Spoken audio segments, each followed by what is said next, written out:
तो मूवी की शुरुआत होती है मॉन्ट्रियल के एक आइलैंड को दिखाते हुए, जहां एक बायोटेक कंपनी को गोल्फ क्लब फील्ड की देखभाल के लिए हायर किया जाता है। इस कंपनी के कर्मचारी वहां नई तरह की फर्टिलाइजर यानी खाद का इस्तेमाल करते हैं, जो सर्दियों में जमी बर्फ को पिघलाकर घास को ताजा और हरा रखता है, ताकि अमीर लोग साल भर गोल्फ खेलने का मजा ले सकें। अगले दिन डैन नाम के एक सिक्योरिटी गार्ड को अपने घर में राशन का सामान भरते हुए दिखाया जाता है। दरअसल डैन एक ऐसे रेडियो शो को रोजाना सुनता था जिसमें ये बताया जाता था कि कोई भी मुसीबत कभी भी अचानक आ सकती है, और वो उन्हीं अनदेखी मुसीबतों से लड़ने के लिए खुद को तैयार कर रहा था। आज की रात वो माचिस के बिना ही आग जलाने की प्रैक्टिस कर रहा था। इसके लिए वो अपनी शॉटगन के खोल से पाउडर निकालकर इस्तेमाल करता है, जिससे छोटा सा धमाका होता है और उसकी एक आईब्रो जल जाती है। यहाँ से सीन शिफ्ट होता है और हमें डैन की बेटी पैट्रिसिया को दिखाया जाता है, जो कि गोल्फ क्लब में हेल्पर का काम करती थी। यहाँ बायोटेक कंपनी का सीईओ मिशेल एक अमीर कपल को गोल्फ खेलकर बताता है कि उनके फर्टिलाइजर की वजह से घास कितनी बढ़िया तरह से काम कर रहा है, जिससे खेल में मजा आ रहा है, जबकि असली कमाल तो जमीन के नीचे हो रहा था, जहाँ फर्टिलाइजर कई गुना फैलकर जमीन के नीचे मौजूद उस पानी को खराब कर रहा था जो पूरे टाउन को सप्लाई होता था। नेक्स्ट सीन में जाक्स नाम के एक्टर को दिखाया जाता है, जो कि स्टूडियो के नल से एक ग्लास पानी पीने के बाद अपने घर के लिए सामान खरीदने जाता है, जहाँ स्टोर में रखे हुए फल और सब्जियों को नल के पानी से ही धोया जाता था और उन्हें सूखने से बचाने के लिए भी नल का पानी ही यूज किया जाता था। अचानक जाक्स को चक्कर आने लगते हैं, पर थोड़ी देर के लिए वो उसे इग्नोर कर देता है। घर पहुंचने पर वो देखता है कि उसके दांत ग्रीन कलर में बदलते जा रहे थे और उसके पेट में अजीब सी आवाज आ रही थी। जब वो अपनी वाइफ को ढूंढते हुए बाथरूम में जाता है, तब तक वो पूरी तरह से ज़ॉम्बी बन चुका होता है। वो अपनी वाइफ को काट कर उसका मांस खाने लगता है और उसके ऐसा करते ही वो भी ज़ॉम्बी बन जाती है। इसके बाद जाक्स भी टब में घुस जाता है और दोनों की ग्रीन आंखें धुंधली होने लगती हैं। उधर गोल्फ क्लब में मिशेल और वो कपल मेन बिल्डिंग की तरफ जाते हैं और ये देखकर हैरान होते हैं कि वहाँ कोई भी नहीं था। अचानक एक आदमी भागता हुआ आता है और चिल्लाते हुए कहता है कि लोग बीमार हो रहे हैं, इसलिए उन्हें भी वहाँ से भाग जाना चाहिए। तभी वहाँ ढेर सारे एम्प्लॉयज उसका पीछा करते दिखाई देते हैं। वो सब के सब ज़ॉम्बी बन चुके थे। उसी वक्त एक डॉग भी दिखाई देता है, जिसे देखकर वाइफ उसे अपने पास बुलाती है, पर वो गुस्से से उसके ऊपर जंप करता है और उसकी गर्दन में काट लेता है। ये देखकर उसका हस्बैंड और मिशेल डॉग को दूर फेंक देते हैं। तभी उन्हें दूसरे ज़ॉम्बीज वहाँ से भागते हुए दिखाई देते हैं। तब वो औरत भी ज़ॉम्बी में बदलने लगती है, जबकि दोनों आदमी जल्दी से बिल्डिंग के अंदर घुसकर दरवाजा बंद कर लेते हैं। लेकिन डॉग भी चुपके से बिल्डिंग के अंदर घुस जाता है और उस औरत के हस्बैंड के पैर में काट लेता है, इसलिए वो लोग उसे अलग कमरे में बंद कर देते हैं। तब तक सारे ज़ॉम्बी दरवाजे पर इकट्ठे हो जाते हैं और जोर जोर से दरवाजा नॉक करने लगते हैं। इतने में हस्बैंड भी ज़ॉम्बी बन जाता है और मिशेल का पीछा करने लगता है, जो हाथ में एक चाकू लिए किचन में छिप जाता है। नेक्स्ट सीन में डैन को दिखाया जाता है, जिसे एक बूढ़ी औरत फोन करके कहती है कि उसके पड़ोसी शोर शराबा कर रहे हैं और आपस में लड़ रहे हैं। जब वो वहाँ पहुंचकर बेल बजाता है तो उसके पड़ोसी बाहर निकल कर आते हैं, जो कि ज़ॉम्बी बन चुके थे। तभी वो बूढ़ी औरत भी ज़ॉम्बी बन जाती है और डैन का पीछा करने लगती है। डैन जल्दी से कार के अंदर छुप जाता है और मदद के लिए पुकारता है, लेकिन कोई वहाँ नहीं आता। सड़कों पर दौड़ते ज़ॉम्बीज को देखकर डैन को अपनी बेटी पैट्रिसिया की फिक्र होने लगती है और वो उसे कॉल लगाता है, लेकिन पैट्रिसिया भी ज़ॉम्बी से बचकर भाग रही होती है, इसलिए वो कॉल नहीं उठा पाती, जिससे डैन को उसकी फिक्र होने लगती है। इसलिए डैन कंपनी की कार को छोड़कर अपनी कार निकाल लेता है और एक हथियार लेकर अपनी बेटी को ढूंढने चला जाता है। नेक्स्ट सीन में हम आंड्रे नाम के लड़के को अपनी छोटी बहन एनी के लिए दूध बनाते हुए देखते हैं, जिसके लिए वो नल के पानी का यूज करने ही वाला होता है। तभी उसकी माँ उसे बोतल वाले पानी का यूज करने के लिए कहती है। आंद्रे खुद कभी नल का पानी नहीं पीता था। उसे जब भी प्यास लगती वो सोडा या किसी और तरह की ड्रिंक पी लिया करता था। जल्दी ही उसकी माँ को चक्कर आने लगते हैं, जिस पर आंद्रे कहता है कि ज्यादा एक्सरसाइज करने के कारण उन्हें चक्कर आ रहे होंगे। थोड़ी ही देर में उसकी माँ ज़ॉम्बी बन जाती है और आंद्रे पर अटैक करने के लिए उसके पीछे भागने लगती है। आंद्रे डर कर बाहर निकल जाता है और भागते भागते लड़खड़ाकर गिर जाता है, पर जैसे ही वो आंद्रे पर अटैक करने वाली होती है, डैन उसे अपनी कार से ठोक देता है, जिससे वो घायल हो जाती है। आंद्रे अपनी माँ की ऐसी हालत देखकर उसे बचाने जाता है, लेकिन डैन उसे रोक देता है और कहता है कि ये वक्त इमोशनल होने का नहीं बल्कि अपनी जान बचाने का है। वो उसे अपने घर में छुप जाने का कहकर वहाँ से चला जाता है। तभी वहाँ और भी ज़ॉम्बीज आने लगते हैं। ऐसे में आंद्रे अपनी माँ को वहाँ नहीं छोड़ सकता था, इसलिए वो उसे पैर से घसीटते हुए घर के अंदर ले आता है और घर के सारे दरवाजे बंद करने के बाद वो मदद के लिए पुलिस को कॉल लगाता है, जहाँ उसे एक रिकॉर्डेड मैसेज मिलता है कि पूरा आइलैंड क्वारंटीन है। नेक्स्ट सीन में उस ब्रिज को दिखाया जाता है जो उस आइलैंड को मेन सिटी से जोड़ता था। यहाँ कुछ पुलिस वाले खड़े थे जिन्होंने ब्रिज के दरवाजे बंद कर दिए थे ताकि कोई भी बाहर का आदमी अंदर ना आ सके और अंदर का आदमी बाहर ना जा सके। सीन शिफ्ट होता है और आंद्रे की माँ उसकी छोटी बहन एनी पर अटैक करने जाती है, लेकिन आंद्रे उसे घसीटकर बाथरूम में बंद कर देता है, जहाँ उसकी नजर शावर से टपकते हुए पानी पर पड़ती है और वह टब में घुस जाती है। उधर एनी लगातार रोती रहती है, जिसकी आवाज सुनकर बहुत सारे ज़ॉम्बी दरवाजे के बाहर इकट्ठा हो जाते हैं। आंद्रे उसे तकिया, कंबल और एक प्लास्टिक से कवर कर देता है, जिससे उसकी आवाज बाहर सुनाई ना दे। थोड़ी देर में सारे ज़ॉम्बीज वापस चले जाते हैं। कुछ देर बाद आंद्रे की कैट पेट डोर से वापस घर के अंदर लौट आती है और वहीं से एक ज़ॉम्बी घर के अंदर घुस जाता है और वो आंद्रे को पकड़ने ही वाला होता है। तभी आंद्रे घर से निकल जाता है और ज़ॉम्बी भी हिलना बंद कर देता है। लेकिन जैसे ही आंद्रे गोल्फ स्टिक लेकर वापस आता है, ज़ॉम्बी छुप जाता है। नेक्स्ट सीन में पैट्रिसिया को दिखाया जाता है, जो ज़ॉम्बीज से बचने के लिए एक गराज में छिप जाती है और हेल्प के लिए अपने डैड डैन को कॉल लगाती है। डैन तुरंत वहाँ पहुँच जाता है और देखता है कि गराज के बाहर ढेर सारे ज़ॉम्बीज मौजूद हैं। वो अपना चाकू निकाल लेता है और उससे कुछ ज़ॉम्बीज को मार डालता है और कुछ को जमीन पर गिरा देता है। इसके बाद वो अंदर जाता है। उसी वक्त ब्रिज पर मौजूद पुलिस वाले वहाँ से हट जाते हैं, क्योंकि मिलिट्री वाले ज़ॉम्बी से अफेक्टेड एरिया को बॉम्ब से उड़ाने लगते हैं। इससे पूरे टाउन में पावर कट हो जाता है। अगली सुबह एनी की आया काम पर आने के लिए ब्रिज के पास पहुँचती है तो देखती है कि वो टूट चुका है। इस बीच आंद्रे अपने घर की खिड़की से ज़ॉम्बीज का वीडियो बनाने लगता है और उसी वक्त नेट पर प्रेस कॉन्फ्रेंस दिखाया जाता है, जहां रक्षा मंत्री लोगों को बताता है कि हम लोगों ने आइलैंड की सुरक्षा की खातिर ब्रिज को डिस्ट्रॉय कर दिया है और अभी स्थिति नियंत्रण में है। तभी आंद्रे के फोन की बैटरी डाउन हो जाती है। इसके बाद वो अपनी माँ को चेक करने के लिए अंदर जाता है और देखता है कि उसकी माँ ग्रीन कलर के चिपचिपे मटेरियल से ढक गई है। अचानक उसकी माँ एनी पर अटैक करने लगती है। तब आंद्रे उनका ध्यान बटाने के लिए शोर करने लगता है और उनकी फेवरेट सब्जी को उनके सामने हिलाने लगता है, जिससे अट्रैक्ट होकर उसकी माँ उसके पीछे भागने लगती है। ऐसा करते करते वो दोनों लिविंग रूम में पहुंच जाते हैं, जहां गलती से उसकी माँ टीवी स्टैंड से टकरा जाती है और टीवी उनके ऊपर गिर जाता है, जिससे उनकी मौत हो जाती है। दुखी मन से आंद्रे अपनी माँ को वापस बाथरूम के अंदर ले आता है और देखता है कि उनके जख्मों पर घास उगने लगे थे। फिर वो उनके फोन को उठाता है, लेकिन वो फोन भी टूट चुका था। इसके बाद आंद्रे एक सीढ़ी लेकर सामने के दरवाजे से बाहर की तरफ देखता है, जहाँ ढेर सारे ज़ॉम्बीज खड़े थे, जैसे कि वो उसी के बाहर आने का इंतजार कर रहे हों। अब वो भी घर के अंदर रहकर थक चुका था, इसलिए वो एनी को बेबी कैरियर में डालकर हाथ में गोल स्टिक लेकर घर का दरवाजा खोल देता है, जिससे ज़ॉम्बीज घर के अंदर कैट को देखकर उसे पकड़ने के लिए घर के अंदर घुसते हैं। और रास्ता साफ देखकर आंद्रे तुरंत वहाँ से भाग खड़ा होता है। वो ग्रोसरी स्टोर की तरफ भागता है और ज़ॉम्बी भी उसके पीछे पीछे भागते हैं, लेकिन सारे दरवाजे बंद होते हैं और वो ज़ॉम्बीज से घिर जाता है। तभी अचानक एक दरवाजा खुलता है और डैन उसे अंदर खींच लेता है। डैन कल से वहीं पर डेरा जमाए हुआ था, इसलिए उसने वहाँ कैंपिंग के लिए जगह भी बना ली थी, लेकिन उसके पास इस सिचुएशन से निपटने का कोई ठोस प्लान नहीं था। सारे बोट्स भी पहले ही वहाँ से जा चुके थे और पानी में तैर कर जाना मतलब सीधा मौत को दावत देना था। नेक्स्ट सीन में आंद्रे अपनी बहन एनी को देखने जाता है। तभी एनी की नजर एक दरवाजे के अंदर लॉक हुए ज़ॉम्बी पर पड़ती है, जो और कोई नहीं बल्कि पैट्रिसिया थी। डैन को उम्मीद थी कि बाद में कोई ना कोई उसे ठीक कर देगा, इसलिए उसने उसे बंद करके रखा था। उधर गोल्फ क्लब में मिशेल सभी दरवाजों को सैनिटाइज करता है। इसके बाद अपने कंपनी वालों को कॉल लगाता है, जो उसे बताते हैं कि एक्सपर्ट लोग हेल्प करने के लिए आ रहे हैं, लेकिन उसे भी कंपनी के नियम मानने होंगे। तभी एक ज़ॉम्बी डॉग उस पर भौंकने लगता है, जिसे वो लात मारकर भगा देता है। यहाँ इस बात का खुलासा होता है कि उसने अपने एक दोस्त का मर्डर भी किया था। उधर स्टोर में डैन आग जलाने की कोशिश में नाकाम हो जाता है। तब आंद्रे लाइटर यूज करके आग जला देता है। खाना खाते वक्त वो लोग डैन के फेवरेट रेडियो शो को सुन रहे होते हैं, जिसमें ज़ॉम्बी अटैक के लिए आतंकवादियों को जिम्मेदार ठहराया जाता है। उस शो का होस्ट रक्षा मंत्री का इंटरव्यू लेता है, जो सभी सवालों का गोलमोल जवाब देता है, जिससे होस्ट को शक होता है कि कहीं गवर्नमेंट ज़ॉम्बीज से निपटने के लिए लोगों की जान की बलि ना चढ़ा दें। तभी डैन रेडियो स्टेशन में फोन लगाकर उन्हें बताता है कि कुछ लोग बचे हैं जिन्हें हेल्प की जरूरत है, जिस पर होस्ट कहता है कि दुनिया के बाकी लोग नहीं चाहते कि हर जगह इन्फेक्शन फैले, इसलिए वो पहले उससे पूरी जानकारी लेता है कि वो लोग कहाँ हैं और क्या कर रहे हैं। उसकी बकवास से चिढ़कर डैन फोन रख देता है। इसके बाद डैन और आंद्रे मिलकर इन्फेक्शन फैलने का रीजन जानने की कोशिश करते हैं ताकि वैक्सीन बना सके।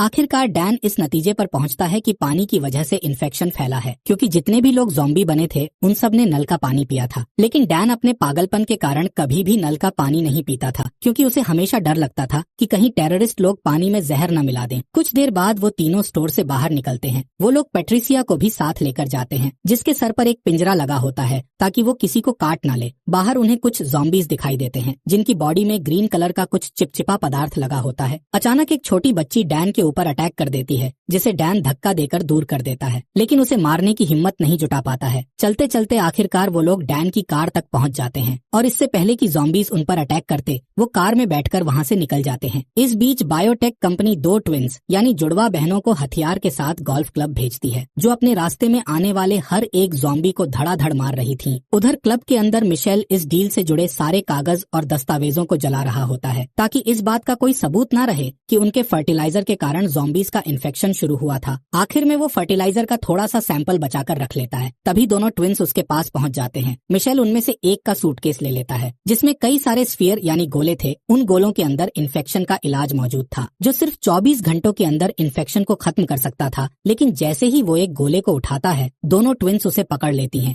और जबरदस्ती उसके मुंह में सैंपल डाल देती हैं। इसके बाद उसे बेहोश करके उसकी बॉडी को घसीट कर ले जाती है और ये गोला मिशेल के हाथ से छूटकर जमीन पर गिर जाता है। नेक्स्ट सीन में हम तीनों सर्वाइवर्स को कार से वाटर प्लांट की तरफ आते हुए देखते हैं। वो लोग एनी को कार में छोड़ देते हैं ताकि उसके रोने की आवाज से दूसरे ज़ॉम्बीज वहाँ न आ जाएं। लेकिन पैट्रिसिया को बच्चे के साथ छोड़ना ठीक नहीं था, इसलिए वो उसे अपने साथ ले जाते हैं। वो लोग बिल्डिंग के अंदर एंटर करते हैं जहाँ पानी की टंकी में एक ज़ॉम्बी घुसा हुआ है जिसकी बॉडी पर घास उगे हुए थे। पैट्रिसिया को पता चल जाता है और वो दौड़ती हुई उसकी तरफ जाती है, इसलिए उन दोनों को भी उसके पीछे दौड़ना पड़ता है। वो पूल पर पहुँचते ही उसमें छलांग लगा देती है। उसे बचाने के लिए डैन भी छलांग लगा देता है। इतने में वो ज़ॉम्बी ऊपर आता है और डैन पर अटैक करने लगता है। डैन पैट्रिसिया को पकड़कर ज़ॉम्बी के सामने करता है जिससे वो पीछे हट जाता है। जब आंद्रे पास आकर देखता है तो उसे रियलाइज होता है कि ज़ॉम्बीज एक दूसरे पर अटैक नहीं करते हैं, पर तभी ज़ॉम्बी उसकी आवाज सुन लेता है और उसका पीछा करने लगता है। तब आंद्रे बाहर की तरफ भागने लगता है, लेकिन वहाँ और भी ज़ॉम्बीज उसका पीछा करने लगते हैं। इधर डैन पैट्रिसिया को पानी से निकालने की कोशिश करता है जिसमें उसका बाजू अलग हो जाता है। उधर आंद्रे भागते भागते किसी तरह कार के अंदर पहुँच जाता है और तभी डैन भी बाहर आता है। वो पैट्रिसिया को एक ढाल की तरह इस्तेमाल करता है ताकि ज़ॉम्बीज उनसे दूर रहें। कार में बैठने के बाद डैन को कुछ आवाज सुनाई देती है। तब पता चलता है कि पैट्रिसिया का फोन अब भी उसी के पास था। वो उसके टूटे हुए बाजू का इस्तेमाल करके फोन को अनलॉक करता है और तभी उसे रियलाइज होता है कि पैट्रिसिया के जख्मों पर घास उगाए थे। सर्दी के मौसम में घास को देखकर उसे हैरानी होती है, पर तभी उसे याद आता है कि गोल्फ क्लब में एक एक्सपेरिमेंट किया गया था और ये शायद उसी का नतीजा है, न कि आतंकवादियों का। उधर गोल्फ क्लब में दोनों ट्विंस सभी गोलों को गोल्फ क्लब के घास पर तोड़ने लगते हैं ताकि कोई प्रूफ बाकी ना रहे। तभी डैन की कार वहाँ पहुँच जाती है और वो लोग उस अजीब से धुएं को नोटिस कर लेते हैं। आंद्रे फोन निकालकर सब कुछ रिकॉर्ड करने लगता है। इसके बाद वो लोग फ्रंट डोर की तरफ जाते हैं, लेकिन वो लॉक होता है। तब डैन अंदर जाने के लिए दूसरा रास्ता ढूंढता है। वो छत पर चढ़कर अंदर घुस जाता है और दरवाजा खोल देता है ताकि बाकी लोग भी अंदर आ जाएं। उसके बाद पैट्रिसिया को एक स्टोरेज रूम में बंद कर देता है, जबकि आंद्रे चेयर्स की हेल्प से एनी के लिए सोने का इंतजाम करता है। उसके बाद डैन और आंद्रे पूरी बिल्डिंग की छानबीन करते हैं। तभी उन्हें वो डॉग दिख जाता है जो अभी तक जिंदा था और उसकी पूरी बॉडी में घास उग आए थे। ठीक तभी डैन को चक्कर आने लगते हैं। उधर एनी भी जोर जोर से रोने लगती है। तब आंद्रे उसे चुप कराने के लिए दौड़कर उसके पास जाता है और देखता है कि वो अपने बिस्तर से गायब थी। इधर आंद्रे अपनी बहन को ढूंढ रहा होता है। उधर डैन अंधेरे गलियारे की तरफ जाता है जहाँ जमीन पर कुछ बॉम्ब पड़े हुए थे जिससे बिल्डिंग उड़ सकती थी। अब तक उसकी तबीयत भी बिगड़ने लगी थी, लेकिन वो हिम्मत नहीं हारता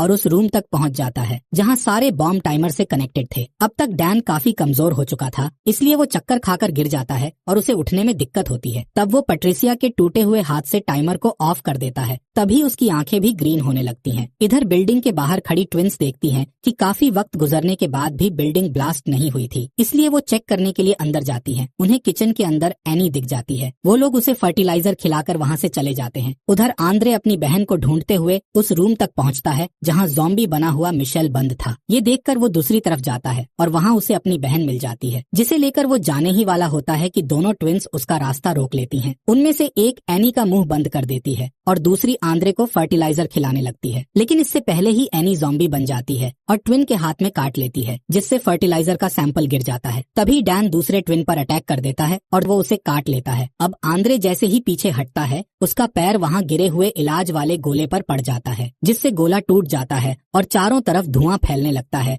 जिससे एनी और डैन धीरे धीरे ठीक होने लगते हैं। अब डैन आंद्रे का पीछा करने लगता है और दोनों भागते भागते किचन में पहुंच जाते हैं। पर जैसे ही डैन आंद्रे को काटने वाला होता है कि अचानक उसे एनी की मौजूदगी का एहसास होता है और वो उसे छोड़ देता है। उसी वक्त दोनों ट्विंस अपनी अपनी गन निकालकर एक दूसरे को मार डालती हैं, क्योंकि वो नहीं चाहती थी कि वो दोनों ज़ॉम्बी बने। नेक्स्ट सीन में आंद्रे डैन के जैकेट से उसके पुराने फोन को निकालकर पैट्रिसिया के फोन पर कॉल लगाता है और रिंग की आवाज से वो फोन को ढूंढ लेता है और वीडियो बनाने लगता है, जिसमें वो अब तक हुई सारी घटनाओं के बारे में बताता है। फिर हेल्प की रिक्वेस्ट करते हुए उस वीडियो को इंटरनेट पर डाल देता है। इसके बाद वो डैन को उसकी बेटी के रूम में पहुंचा देता है। इधर जैसे ही आंद्रे का वीडियो न्यूज चैनल तक पहुंचता है, गवर्नमेंट वहां की सफाई के लिए सेना भेज देती है। सोल्जर्स रास्ते में आने वाले हर ज़ॉम्बीज को फायर गन से मारते जाते हैं। तब आंद्रे भी बिल्डिंग से बाहर निकलता है और हाथ उठाकर हेल्प मांगता है। वो अपने साथ पैट्रिसिया का टूटा हुआ हाथ भी लाया था, जिससे वैक्सीन बनाने में मदद मिल सके। तभी एक और सर्वाइवर सोल्जर्स के पास पहुंचता है, जिसे वो लोग गोली मार देते हैं। ये देखकर आंद्रे समझ जाता है कि सोल्जर वहां सर्वाइवर्स को बचाने नहीं, बल्कि सबको मारकर एरिया क्लीन करने आए थे। अब तक एनी भी ठीक हो चुकी थी, इसलिए आंद्रे वहाँ से भागकर छिप जाता है। उधर गोल्फ क्लब के अंदर डैन भी ठीक हो चुका था, पर तभी सोल्जर्स बिल्डिंग के अंदर घुसकर उसे और पैट्रिसिया दोनों को जलाकर मार देते हैं। अगले सीन में रक्षा मंत्री को टीवी पर भाषण देते दिखाया जाता है, जो कि जनता को बताता है कि हालात को काबू में कर लिया गया है और इन्फेक्शन को जड़ से मिटा दिया गया है, इसलिए अब किसी को डरने की जरूरत नहीं है। तभी वो एक मग से पानी पीता है जिस पर बायोटेक कंपनी का लोगो लगा हुआ था, जिससे ये साबित होता था कि वो भी इस मामले में शामिल था। उधर आंद्रे जान बचाने के लिए यहाँ वहाँ भटक रहा होता है और रास्ते में उसे कई सर्वाइवर्स की डेड बॉडीज पड़ी मिलती हैं, जिन्हें सोल्जर्स ने मार डाला था। अचानक उसकी नजर नदी में एक बोट पर पड़ती है जिसे एनी की आया लेकर आई थी। उसमें कई वॉलंटियर्स भी थे जो कि आंद्रे और एनी को बचा लेते हैं। जैसे ही वो लोग आइलैंड से निकलते हैं, तब आंद्रे को रियलाइज होता है कि पैट्रिसिया का बाजू अब किसी काम का नहीं है, इसलिए वो उसे पानी में फेंक देता है, जहाँ एक मछली उसे काट लेती है और तुरंत ज़ॉम्बी बन जाती है। इसी के साथ इस मूवी का यहीं पर एंड हो जाता है।